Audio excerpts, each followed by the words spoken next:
Você segue acompanhando o Jornal da USP no ar desta sexta-feira. Vamos ao tema de meio ambiente de hoje. Com o aumento das queimadas na Amazônia, o tema da soberania sobre a Amazônia Legal brasileira ganhou relevância internacional, incomodando especialmente o governo. Este, por sua vez, tem se articulado em defesa da nossa soberania, mas, obviamente, esse é um assunto que incomoda bastante o governo e diversos setores da sociedade. Na próxima Assembleia Geral da ONU, programada para o final de setembro, certamente esse será um tema abordado pelo presidente Bolsonaro, pois tradicionalmente um representante brasileiro faz o discurso de abertura na Assembleia, isso desde 1955. Então, para entender melhor toda essa conjuntura relacionada à nossa soberania, nós vamos conversar com o professor Pedro Luiz Cortes, livre docente, professor da ECA, do Programa de Pós-Graduação em Ciência Ambiental, do IEE, o Instituto de Energia e Ambiente aqui da USP. Ele é coordenador da Rede Internacional de Estudos sobre Meio Ambiente e Sustentabilidade e participa do projeto temático FAPESP, Governança Ambiental da Macrometrópole Paulista, face à variabilidade climática. Bom dia, professor. Bom dia, Roxane. Bom dia, ouvintes. É um prazer falar com vocês. Então vamos lá. Como é que deve ser entendida essa questão da soberania?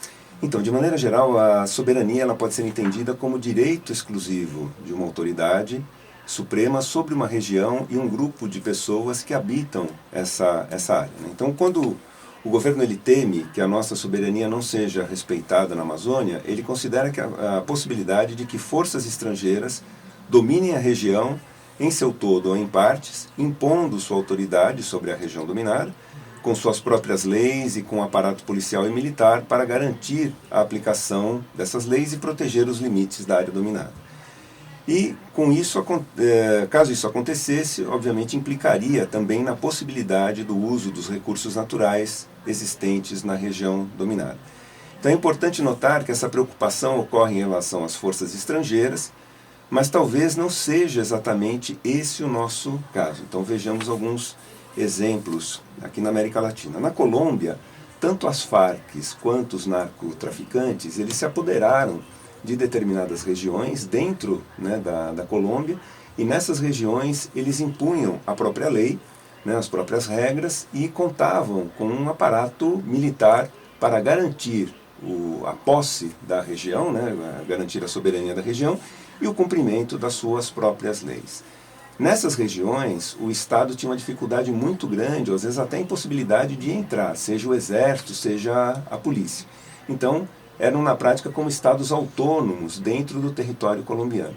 Uma situação parecida ocorre no México, onde grupos do narcotráfico têm dominado determinadas regiões, inclusive regiões onde passam rodovias que antes eram importantes e que têm sido evitadas, exatamente pelo fato de que, ao passar nessa região, você corre o risco de ser sequestrado, para obtenção aí de um pagamento, de um resgate, ou então mesmo sequestrado para trabalhar como mão de obra escrava para os narcotraficantes. Novamente, o Estado mexicano ele tem uma dificuldade muito grande de entrar nessas áreas, porque esses grupos eles usam de um aparato militar para garantir, vamos dizer assim, a sua soberania e a aplicação das suas próprias leis. Aqui no Brasil, o que já se sabia, já se supunha, e as ações da Polícia Federal elas vêm verificando isso na prática, é que grupos armados, eles têm, com uma base numa boa infraestrutura, eles se apoderam de terras da União para benefício próprio. Então eles fazem isso à revelia da lei. Esse aproveitamento ocorre a partir do desmatamento dessas áreas, o que requer equipamento pesado em muitos homens. Não é um agricultor solitário ou sua família que vai promover isso. São áreas imensas e isso requer equipamento, isso requer pessoal. Esses mesmos grupos, eles protegem essas áreas com milícias armadas e aplicam suas próprias regras. Muitas vezes o Estado ele reconhece a dificuldade de entrar nessas áreas para fazer a fiscalização, porque os fiscais eles são muitas vezes repelidos à bala. Então você tem a criação de um Estado independente dentro da região amazônica. São os grileiros, que se apoderam de terras da União, à revelia da lei, sem qualquer tipo de indenização ao Tesouro Nacional, e utilizam essas terras normalmente para a produção de grãos ou de proteína animal, Produto esse que muitas vezes é comercializado em canais ilegais, utilizando as vias do contrabando para colocar muitas vezes esse produto no exterior, sem qualquer tipo de controle fitossanitário.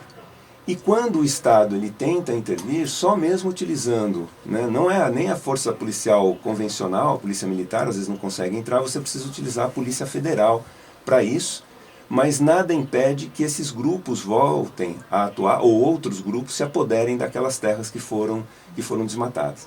E aí tem um complicador, que é a possibilidade de esses grupos começarem a interferir na política local.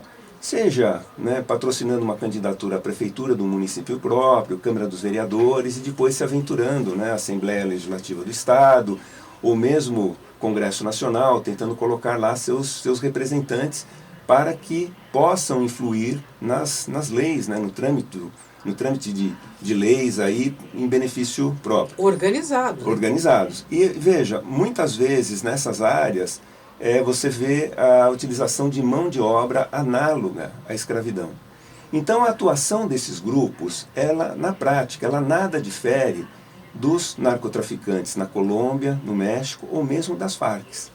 Eles se apoderam de áreas, né, da União, aplicam suas próprias leis, usam milícias para defender essas áreas e para garantir a aplicação das suas regras dentro dessas áreas, e o Estado tem uma dificuldade muito grande de entrar nessas áreas e atuar mais fortemente.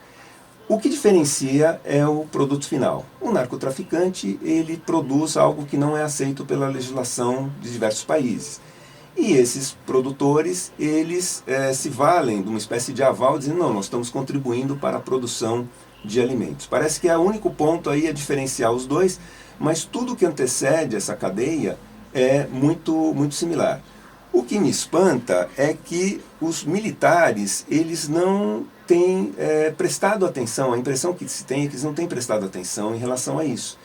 Eles sempre falam da questão de soberania, com bastante propriedade, em relação às nossas fronteiras, às forças estrangeiras, ou mesmo a utilização, por vezes, de áreas, né, fronteiriças pelas Farc ou por grupos. Como se o inimigo fosse externo. Exatamente. Quando, na verdade, você pode ter o inimigo aqui dentro. Porque ninguém garante que isso está sendo feito apenas por brasileiros. Você pode ter grupos estrangeiros interessados nesse tipo de atividade. Ninguém garante porque você não tem um conhecimento, você não tem um mapeamento efetivo para verificar isso. A Polícia Federal vem verificando isso agora, né, a partir dessas ações mais recentes que o governo vem tomando. Isso tudo abala a nossa soberania. Sem dúvida. E isso eu não entendo porque não entrou na pauta dos militares.